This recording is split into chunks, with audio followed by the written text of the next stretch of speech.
Y como les decía en el bloque anterior, vamos a meternos ahora en el robo del siglo. Esto es lo que nos gusta, compartir con ustedes material exclusivo de Cine y Series 21, nuestra charla con los protagonistas. En este caso vamos a ver la entrevista a Guillermo Francella y a Diego Peretti, los excluyentes, les diría. Por un lado Araujo, por el otro lado Vitete, los dos hombres que comandan este robo del siglo.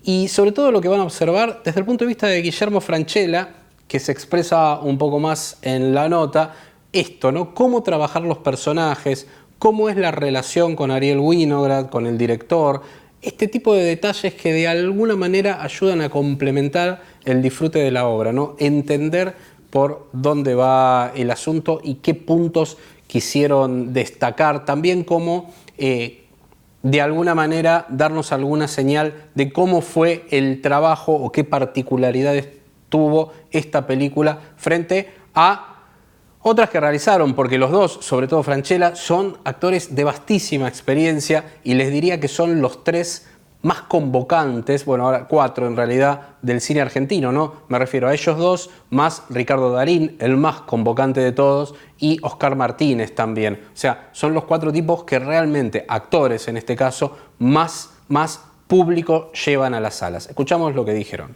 Bueno, muchísimas gracias por recibirme. Por favor. Y felicitaciones por la película. Muchas gracias. Muy amable. Que me divertí muchísimo, como le decía a sus compañeros recién.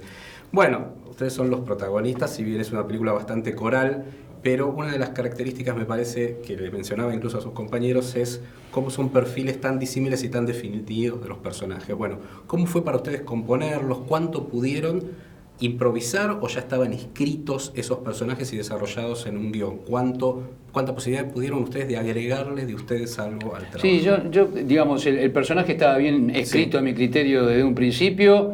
Ensayamos mucho, en los ensayos ¿sí? Salieron cositas, pero que se agregan a lo que estaba, algunos cambios de estructura, pero estaba bien escrito. Y de composición de personaje, Fernando Araujo es un personaje muy cerebral. Y de mucha capacidad de trabajo. En esos puntos comunes yo los tengo también en la profesión y en mi vida en general, digamos. Ahí me sentí muy conectado, entonces apliqué, no tenía que agregar nada físicamente y apliqué esos conceptos para el personaje. Fueron dos personajes de muchísima personalidad, gente muy pesados. El ideólogo, el negociador, claro. Uno tenía otra personalidad, pero eran contundentes en sus respuestas. Él tenía muy claro, bajaba una línea, él negociaba, él tenía esta picardía de ladrón, que lo hacía asiduamente. Esto era un robo muy grande, muy grande. Era para parar y no continuar con el delito por la recaudación que iban a tener, claro, por la plata que iban a ganar. Pero fue un viaje, un vuelo fantástico, porque personajes para explorar interpretativamente jugosos e interesantes. Por eso los ensayos, como dijo Diego, fueron vitales. También la línea que bajaba Winograd, que era lo que quería, que era lo que necesitaba, porque uno capaz que puede traer los deberes desde la casa, pero capaz que cuando llegue me parece que es por otro lado. Bueno, es congeniar por dónde teníamos que hacerlo, pero por sobre todo eran personajes muy valiosos, muy interesantes de componer. ¿Qué características tiene, ya que lo mencionaste, Wino como director? ¿Qué destacarían ustedes? ¿Algo distintivo? Mira, es muy seguro, es muy seguro. Se puede divertir mucho en el momento del montaje, porque la toma de todos lados, la tiene del plano, del contraplano, del general, de arriba, de los costados. Entonces cuando edita puede elegir la toma que quiere o tomar partes y pequeñas cosas de cada uno.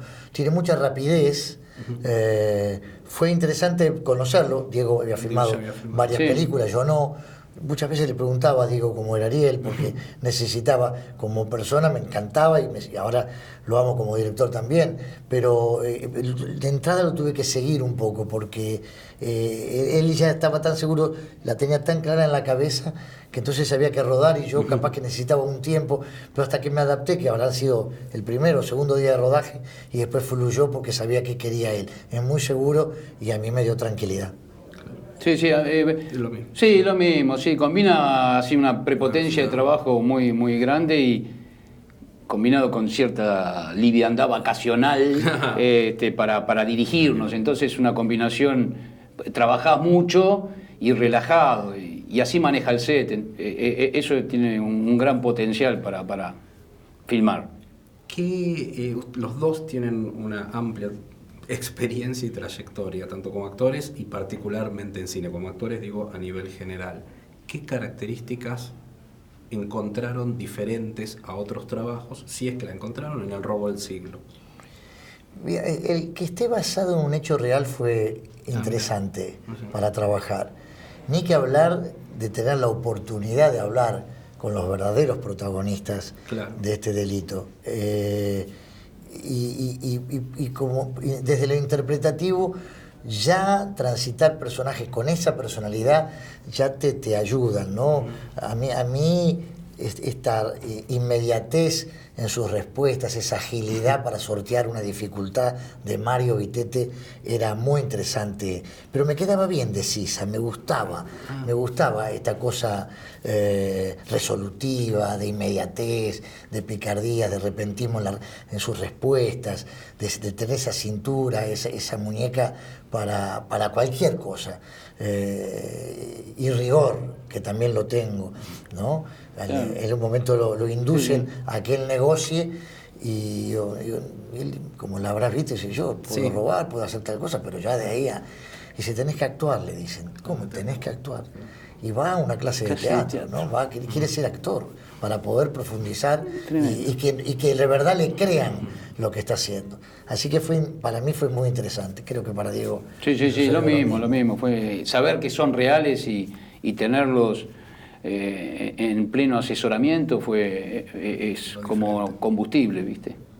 Bueno, nuevamente muchísimas gracias. Gracias a ustedes. Y que sea con suerte. Muy amable, muchísimas gracias. Mucha suerte. Y en la segunda instancia vamos a hablar con la persona más indicada, ¿no? De estos junkets de prensa, a mí con quien más me interesa hablar siempre es con el director, porque es donde más se puede ahondar en la obra, donde más se puede pensar en la estructura narrativa, en la estructura del relato, en cómo se llegó a ese punto, en qué es lo que tuvieron para contar. En este caso se trata de Ariel Winograd, un tipazo muy entusiasmado con la película, muy entusiasmado con el proyecto, muy dispuesto a contar y hablar de la película. Un tipo que un día se fue a Estados Unidos y así, cara rota, digamos, metiéndose, contactándose, terminó involucrándose en la película de Spike Lee. Sí, nada más y nada menos, fíjense ustedes, en el plan perfecto. Y hoy es el director del robo del siglo. Y algo de eso tiene que ver cómo nos lo cuenta. Fíjense qué interesante.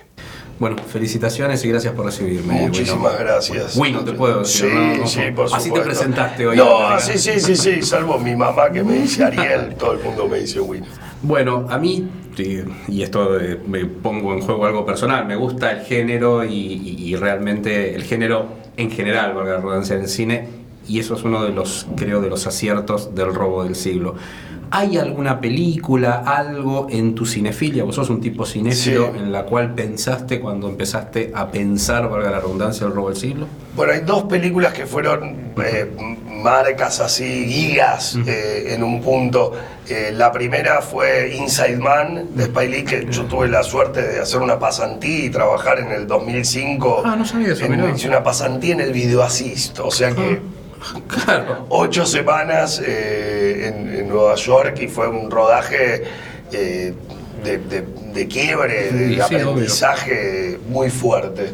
Y esa película, obviamente, que inclusive todo lo que es la asesoría, las formas, hubo como algo de ver ahí que siempre me venía a la mente. Y otra, obviamente, que fue muy directa también, fue Pelham 1, 2, 3. La original, la 74. A mí igual la segunda, la está remake, muy bien, está muy bien, pero y yo había visto primero la remake y después vi la original y dije, bueno, el tono de Walter Matthau es digo, como que la original tiene ese toque de comedia, la otra es más sacra, claro, más lo religioso. Pero es ese toque de comedia, pero cuando ve en serio, va en serio. Entonces, eso sí fue como una suerte de guía de este tipo de personajes, de que a algunos se le puede escapar un tiro. Claro. Pero mientras tanto, los problemas cotidianos son los problemas cotidianos, que es como está un poquito el personaje de Walter Matthau, que me pareció espectacular. Y esas dos películas fueron, que las vimos todos, digamos. Sí, claro. Bueno, y está Robert Shaw, ¿no? Que es uno de mis actores favoritos. Sí. Qué linda sorpresa. No me imaginaba nunca esas dos películas. Venía pensando esa pregunta. Y les preguntaba a tus compañeros, en este caso los actores, cómo eras vos como director. Una de las cosas que señalaban era, por un lado, que se podían divertir en el set, pero tu rigurosidad en términos de energía en el set. ¿Cómo te definís vos y cómo definís tu trabajo como director, en este caso en El Robo del Siglo? Ok, creo que me define una persona con mucha paciencia, pero también en el otro sentido como muy apasionado de que actor que entra al set así ya para filmar no sale más. En ese sentido, como, no me quiero ir a fumar un pucho, no sale más. Y que trabajas con varias cámaras también para trabajar en el montaje después. En este caso, claro, digamos, era una película que tenía mucha complejidad ligada a lo que fue la reconstrucción del banco sobre Avenida Libertador, la reconstrucción del túnel, y lo que se hizo fue mucho photo story, de toda la película hicimos photo story. Sí, a mí salgo, antes hacía el storyboard, en las primeras películas hacía todo storyboard, y ahora hacemos photo story con el equipo técnico y armamos como una suerte de biblia toda impresa. Pero improvisás sobre eso a veces. A partir de ahí después empiezan los problemas, obviamente, pero sí a la hora de necesito esto, vamos todo con Steady, hay que pedirlo con anticipación, obviamente, y había como una idea puntualmente de que haya mucho dinamismo a partir del corte, digamos. Es una película como que casi de llevarse el material y definir en montaje muchas cosas, salvo lo que son las secuencias estas de composición en la cual ellos son más hormiguitas y están todos más chiquititos, que eso hubo como mucho planeamiento de ya con la gente de VFX, de bueno, cómo lo armamos. ¿Y cuánto duró desde lo que serían los dos medios? Desde el rodaje, la producción propiamente dicho, hasta la pospo. Bueno, fueron 7 semanas de preproducción, 7 semanas de rodaje, muy intensas, incluyendo unos días en Mendoza. Y después de montaje, por suerte, tuvimos varios meses y hicimos muchos cortes de la película, que eso estuvo bueno como proceso. No fue como, no fue como el corte 5, sino que inclusive la testeamos en un momento con público para ver qué pasaba, porque uno te perdés, y también nos sirvió y nos dio también como seguridad de lo que estábamos cortando, digamos. ¿Cómo es el tema de tu trabajo como director con los actores propiamente dicho? Hay una interrelación porque una de las cosas que destacaron, sobre todo lo destacaron Guillermo y Diego, eran los ensayos, o sea, y fueron saliendo cosas que tomaste y que pudieron abrir a partir de la vuelta que te hacían ellos, de los personajes. Bueno, esta peli tuvo mucho ensayo, pero creo que la pasamos entera, y lo que hizo el ensayo también fue que fue interesante, hay un espíritu de buddy movie en la película, entre Vitete y Araujo, de estos dos opuestos que tienen que hacer algo juntos, y se dio también a nivel ensayo de primero se armó como un trío. Una vez que ensayamos y trabajamos, se iban sumando los demás miembros de la banda, y obviamente ahí se debatía, se escuchaba, y a la hora obviamente del rodaje estábamos como muy preparados. Siempre yo soy muy abierto a la hora del rodaje, en ese sentido de improvisar, pero a partir de haber hecho todo el trabajo antes, y que si sale algo nuevo es a partir de una base de trabajo. Y sí, digo, la verdad que tuve el honor de trabajar con todos unos actores tremendos que obviamente la devolución siempre es un ida y vuelta muy, muy potente y muy respetuoso, entonces se da de manera natural, y igual cada uno teníamos como muy claro los límites de los personajes, de que sí y que no, entonces eso está bueno también, siempre tenerlo. Y funcionó muy bien. Felicitaciones nuevamente y muchísimas gracias por haberme recibido. Bueno, muchas gracias.